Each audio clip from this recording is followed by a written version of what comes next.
আমার বাপের জন্মে যদি আহল থাকে তাইলে আর জীবনে এই ঠাডা ফোরা গরমের মধ্যে পাহাড়ের মধ্যে ঘুরতাম যাইতাম না। এই যে দেখতেছেন চিতুয়া ফোরা রইছে ফোলাটা, হ্যাঁ আমার ছোট ভাই লাগে, হ্যাঁ নতুন বিয়া করছিল, দেন একটু ফার ভাই আহের অবস্থাটা হইছে বাইরে ভাই ফারের মধ্যে ঘুরতাম আইছিলাম একটু মানসিক শান্তির লেগে, এখন আই দেই আমার শারীরিক শান্তি নষ্ট হয়ে গেছে। আমি সব জায়গায় যাবো, সীতাকুণ্ডের নাম আর ভুলেও মহল না।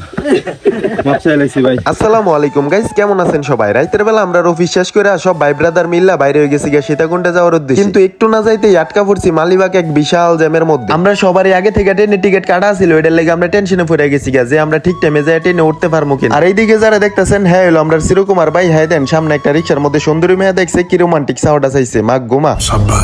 যাই হোক বহুত কষ্ট করে জ্যাম ঠেলতে ঠেলতে আমরা পড়ছি কমলাপুর রেল স্টেশনের মধ্যে, কিন্তু দুর্ভাগ্যবশত আমরা যে আগে ট্রেনের টিকিট কাটছিলাম ওই ট্রেন আমরা সাইড আগেই গেছে গা। এটার লেগে এখন আমরা নতুন টিকিট কাটতে হইব আবার। এটার লেগে এনো আর কথা না বাড়াইয়া আমরা সোজা গেলাম টিকিট কাউন্টারের মধ্যে। টিকিট কাউন্টার থেকে ফাঁকা 10টা মিনিট দাঁড়াই থেকে আমরা টিকিট লয়ে লইলাম। এইবার আর আগের ভুল করন যাইতো না চান্দু, এটার লেগে আমরা টিকিটটা লয়ে ওই লগে লগে দৌড় দিছি ট্রেনের মধ্যে উঠার লেগে। আর এইদিকে দেখতেছেন আমার চিরকুমার বাইরে সবাই সরল সুজা ভাইয়া হ্যার কান্দের মধ্যে যার যত ব্যাগ আছে সবকিছু ঝুলাই দিছে। আর হ্যাঁ কইতাছে আমি সামনে নির্বাচনও দাঁড়ামু, এটার লেগে সবার জনসেবা করতেছি। আসলে ভাই সত্যি কিন্তু এটা না, সত্যি লোকে হ্যাঁ আগে কমলাপুর কুলির কাজই করতো, পরবর্তীতে এই পরিচয় দেয় ভালো বিয়া করতে পারতাছে না দেখা পরে এই কাজটা হ্যাঁ সাইরা দিছে। যাগ্য সামনের দিকে আগ্য আমরা আর কথা না বাড়াইয়া সোজা উঠে গেলাম ট্রেনের ভিতরে। কিন্তু ভাই ট্রেনের মধ্যে ওঠার পর আমরা যেরকম সিট আশা করছিলাম ওই রকম সিট পাই নাই। ওই কথা আছে না অবাগা যেদিকে যায় ওইদিকে নদী শুকায় যায়, আমরাও সেম অবস্থাটা হইছে। কারণ হলো গিয়া ভাই আমরা যেহেতু সবাই এক লগে ট্যুরে যাইতাছি, এটার লাগে আমরা চাইছিলাম যে আমরা সবার সিট গুলো একসাথে থাকবো, কিন্তু আমরা এটা না পাইয়া পরবর্তীতে আমরা কেবিন লইতে বাধ্য হই। যাই হোক অনেক ঘোরাঘুরি এবং টাকা খরচ করার পর অবশেষে আমরা মনের মতো একটা কেবিন পাইলাম। এটা হইলো গরিবের 5 স্টার কেবিন। কেবিন লওয়ার পর আমি একটু ভিডিও করতে করতে সবার পিছে পড়ে গেছি গা দেখা, ও মা সবাই দিয়ে সিট দল করে লাইছে আমারে হালাই। তারপর সারা রাত কেবিনের মধ্যে দুষ্টামি ফাইজলামি করতে করতে এক একজন দেন সিট তো একাই তো ঘুমাই রইছে। আর এই দিক দিয়ে দেখতে দেখতে যে তো সকাল হয়ে গেছে, এটার লেগে চিন্তা করলাম সারা জীবন তো ঘুমাই ওই আজকে একটু সকালবেলার প্রকৃতিটা দেখে লই। এটার লেগে আমি আর আমার এক বড় ভাই আমরা কেবিন থেকে বাইরে হয়ে আয়া পড়ছি ট্রেনের জানলা দিয়া সুন্দর প্রকৃতি দেখা লাগা। চারপাশে সবুজ প্রকৃতি আর পাহাড়ি আঁকা বাঁকা রাস্তা। ভাই বিশ্বাস করেন সকাল সকাল যখন ট্রেনের জানলা দিয়া এই ভিউ গুলা দেখতেছিলাম তখন মনে হইতাছিল টেয়া গেছে যাক, এই ভিউ গুলার দামই আছে লাখ টাকা। এই সুন্দর দৃশ্যগুলা দেখার পর আমার এনই মনে হইতাছিল পয়সা ওষুধ। এই সুন্দর প্রকৃতি আর ভিউ দেখতে দেখতে আমরা কখন যে সীতাকুণ্ডে পৌঁছে গেছি টেরও পাই নাই। এখন আমরা ট্রেন থেকে একে একে নামার ফালা, এটার লেগে আমরা সবাই ট্রেন থেকে একে একে নামা পড়তাছি। ট্রেন থেকে নামার পর মনে হইতাছিল সারা রাত জার্নি করার পর শরীরের মধ্যে একটু জং ধরে গেছে গা, এটার লেগে শরীরের একটু লাড়াচাড়া দিয়া নিয়ে নিলাম একটা অটো রিক্সা। কারণ এই অটো রিক্সা দিয়েই আমরা যাইতে হইব সীতাকুণ্ড চন্দ্রনাথ পাহাড়ের মধ্যে। আর এই দিক দিয়ে অটো রিক্সার মধ্যে ওঠার পর আমার চিরকুমার ভাই নাকি কোনো এক সময় ফেম করে চেক খাইছিল।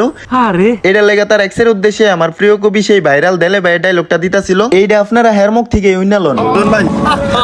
নারী কত অভিনয় করে রে, অভিনয়ের জন্য নারী সেরা রে।